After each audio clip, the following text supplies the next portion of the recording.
Thank you very much appreciated.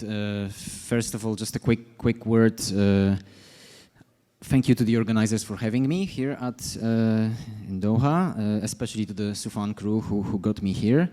I'll take you to a slightly different region, although I think what I'm going to be talking about is still very relevant to what you guys are after, because it is a practical example of disinformation. I know there's a panel about the practicalities and the kind of case studies, so I'm kind of trying to also jump on that very bandwagon. And the second thing I'll try to do, I know that last year's forum was about the foreign fighters, this year's forum is about disinformation, so in this very presentation you get two for the price of one. So I'm trying to kind of bridge the two issues in one presentation here for you. I'm going to be talking quite a bit about misinformation, how the sea of misinformation creates good space for disinformation, you know, kind of like an area in which it can thrive.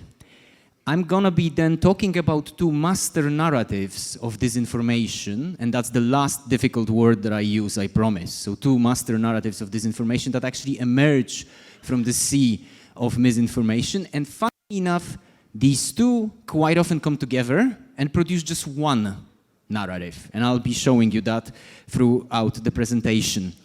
And I just like to stress the fact that this is not a presentation about the war in Ukraine. This is not a presentation even about the whole disinformation surrounding the war in Ukraine, because you could have a separate conference just on that. In this case, this is related to disinformation connected to a relatively small, and I put it in inverted commas, group of people, numbering around 2,000 men, non-Russians, who traveled to this war to fight in this war. So they hadn't been Ukrainian, they hadn't been Russian, yet they still travel to this war. You might be thinking that's not too many, but let us maybe remind ourselves that nowadays we hear quite a lot about 2,000 Daesh foreign fighters who were languishing in SDF camps and now might be running free, could be, possibly. So you're looking at a similar number of individuals here. And now the last point on this, on the introduction, these guys are usually coming from the extreme right-wing milieu. That's why I do think we should be concerned, and I'll tell you and I'll show you more exactly why. And the title, it's simple. Went there to fight American imperialism, and now I'm more for the US and NATO. So how basically a war experience was not what a given individual expected, that's one thing. And then secondly, how his views, in this case, this is a Spanish individual, his views had changed afterwards. So I'm going to talk to you about the Three Musketeers. If you know Alexander Dumas, there were Three Musketeers, and the fourth was D'Artagnan, so you had kind of like four Musketeers, four buddies, friends. So this is about the misinformation in this war. If you speak German, you will understand that Achtung Minen is actually attention mines. So this is a case of a French foreign fighter who went to this war. I interviewed the individual, and he said, look, I went there, I joined the so-called separatists, inverted commas, or rebels. I wanted a new country to start, I wanted to contribute, I wanted to help. But of course I was full of adrenaline as well. I wanted to fight, I was looking for a fight. When he got there, he didn't get any. The only fight he got was that he was in promo videos of the so-called separatist republics asking people like ourselves for donations to the cause. He was, of course, very unhappy about this, and when he was unhappy, there was a bit of, you know, drawing his sorrows in a certain liquid that I will not name. There was a bit of partying going on amongst the soldiers, inverted commas, out there, and one night he woke up to a placard like this. Someone drew this symbol and the words Achtung Minen. And he thought, well, that's a joke, landmines. What do you mean landmines? Well, actually, his local comrades, as a joke, inverted commas, did lay out mines around the perimeter of their base. So his contribution to the war was seriously limited after that very party on that very night, and he left the conflict. The second musketeer, he's British. He told me in an interview later on, I wanted to go there and fight in a war. I was also full of adrenaline, and I wanted these new countries, again, similar narrative, to start, those new breakaway separatist republics. What you see here is a Russian visa. And he says, but I didn't know that you actually need a Russian visa to get there. And I couldn't get it. So I just went and joined the other side. And that was fine with me. I stayed with them. So if that's not misinfo, disinfo, then I truly don't know what is. And he's kind of proud of his war record on exactly the other side of the conflict. The Third Musketeer, he's from Armenia. What you see here is a building site in Moscow, like any ordinary building site in almost any place, despite the fact that you can clearly see it is Moscow here. The individual went to Moscow to work on a building site, earn money, send the money back home to his family. Well, he did start to work, but then was offered a more lucrative job, apparently outside Moscow. And as he was driven there, the drive was quite long. This was meant to be some kind of a luxury apartment complex, 50 to 100 kilometers outside Moscow. It was better paid. But the drive was far, far longer than 50 or 100 kilometers. And well, oops, he got himself into Donetsk. And he stayed because they were paying. And I needed the job, I needed the money, so I just stayed over. Speaking of motivation and misinformation in terms of the Three Musketeers, that's what I wanted to convey as a kind of like an example of a sea of misinfo. We don't know what's happening there. We don't have the facts. And this can produce a fertile ground for this.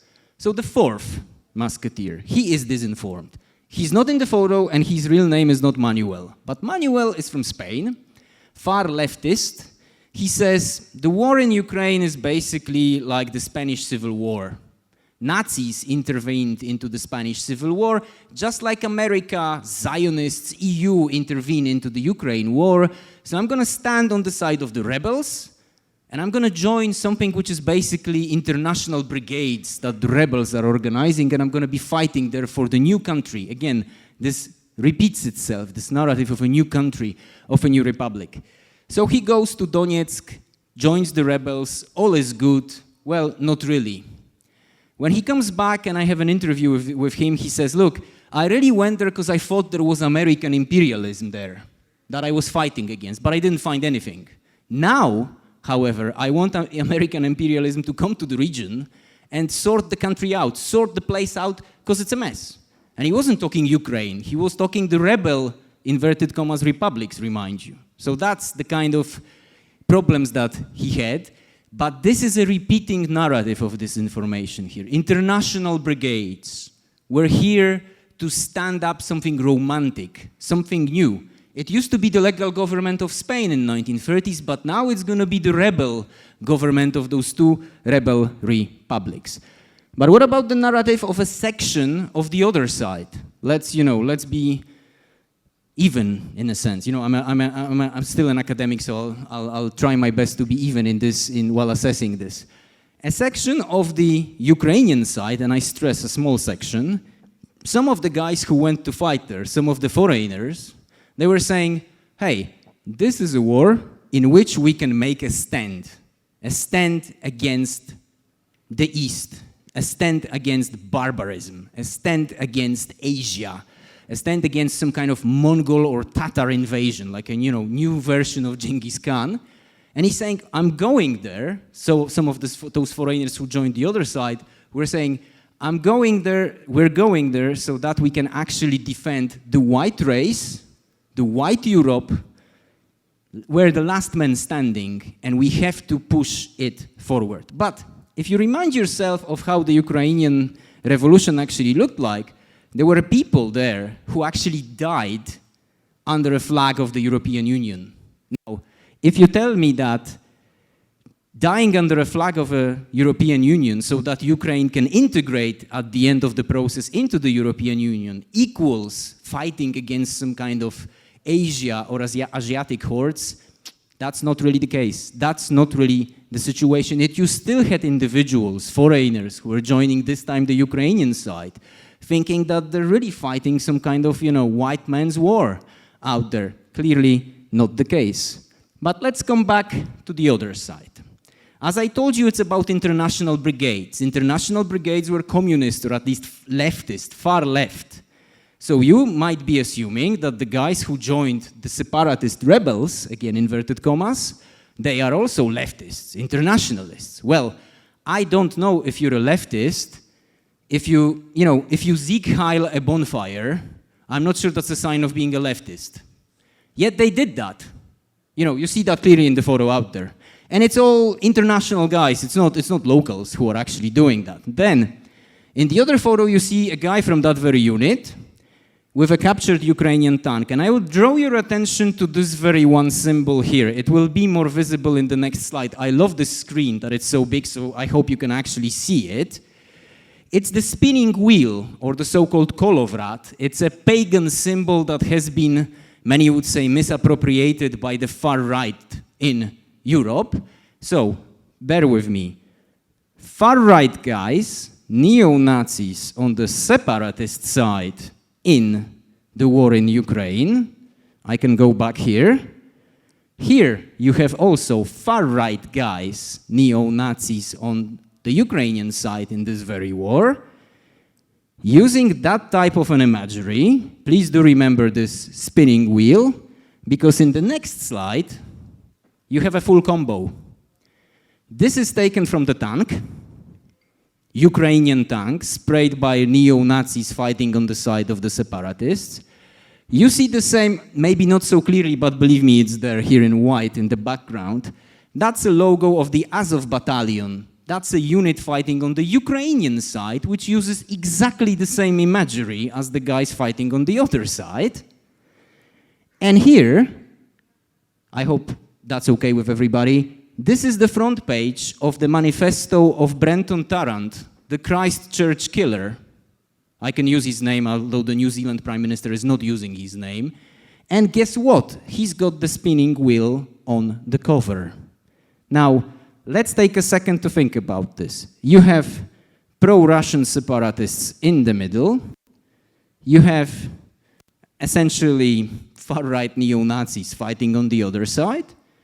And you have Brenton Tarrant, an Australian, who conducts the killings on the other side of the world. You effectively see a meeting of these two master narratives. One used to be, well, yeah, new international brigades. The other one, we fight against Asia, we fight against barbarians. And they meet to produce this and give the world people like Tarrant.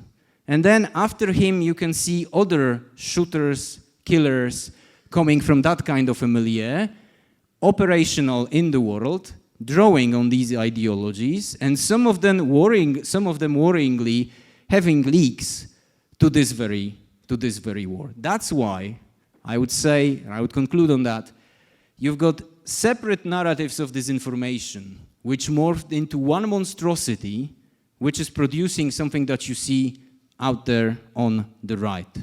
The problem is that if you had 2,000 men like that, or sort of, there's quite a lot of inspiration to be drawn upon. There's quite a lot of connections, linkages, and worries for us. So I'm glad I had a chance to alert you to that very fact, something that Sufan rightly picked up in its latest supremacist report. So I encourage you to actually pick it up and use this report, as they are one of the very few organizations in the world who are actually actively saying that there is a connection between what we see today and the war in Ukraine, something that most of us kind of forgotten, but it's still going on. It's not even a frozen conflict.